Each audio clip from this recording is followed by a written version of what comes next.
नमस्कार दोस्तों, स्वागत है आपका मेरे चैनल में जिसका नाम है स्पिरिचुअल स्टोरीज। अवंतिका नगरी, जहाँ समय भी रुक जाता है और मृत्यु भी झुक जाती है, वहाँ स्वयं विराजते हैं महाकाल, वो भगवान जो भक्तों के हर संकट का अंत कर देते हैं। तो आइए आज हम सुनेंगे महाकालेश्वर ज्योतिर्लिंग की अद्भुत कथा। प्राचीन समय की बात है। अवंतिका नगरी, जिसे आज उज्जैन माना जाता है, वहाँ चंद्रसेन नामक एक धार्मिक और न्यायप्रिय राजा राज्य करते थे। राजा दिन रात भगवान शिव के भक्ति में लीन रहते थे।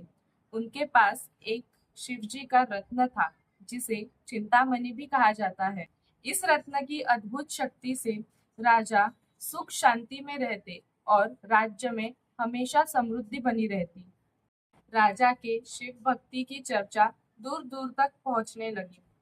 पड़ोसी राज्यों के राजा रिपुसेन और चंद्रभान उस रत्न को पाने के लालच में उस राज्य पर हमला करने की साजिश करने लगे।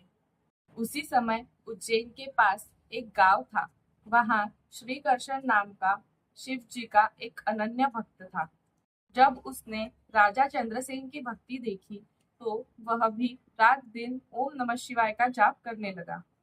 उसकी भक्ति देखकर गांव के अन्य बच्चे भी शिव जी की पूजा करने लगे।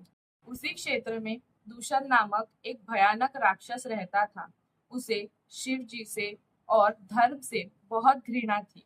उसकी क्रूरता इतनी बढ़ गई थी कि वो साधु संतों के यज्ञ को भंग करता, भक्तों को परेशान करता और मंदिर भी तोड़ देता था। जब दूषण को पता चला कि उज्जैन के सभी लोग शिव भक्ति कर रहे हैं, तो उसने उन सभी लोगों को मार डालने का आदेश दिया। उसकी सेना ने उज्जैन को घेर लिया और उसी समय राजा चंद्रसेन भी चिंतामणि रत्न के साथ शिव ध्यान में बैठे हुए थे। स्थिति अत्यंत गंभीर थी। भक्त श्रीकृष्ण और अन्य लोग भयभीत हो गए थे और वे शिव जी की आराधना करने लगे ताकि वो उनकी रक्षा करे। तभी धरती कांपने लगी, आकाश से गर्जना की आवाज सुनाई दी और प्रचंड प्रकाश के बीच भगवान शिव जी प्रकट हुए। उनका रूप अत्यंत भयानक और तेजस्वी था। त्रिनेत्र, जटाओं में गंगा, गले में नाग और हाथ में त्रिशूल। भगवान शिव जी ने दूषण और उसकी पूरी सेना का संहार कर दिया।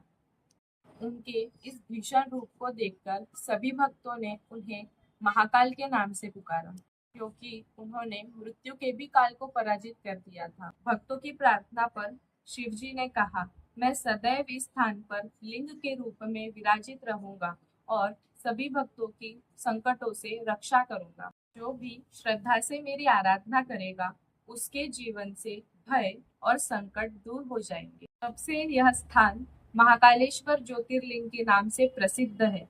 यह 12 ज्योतिर्लिंग में से तीसरा ज्योतिर्लिंग है।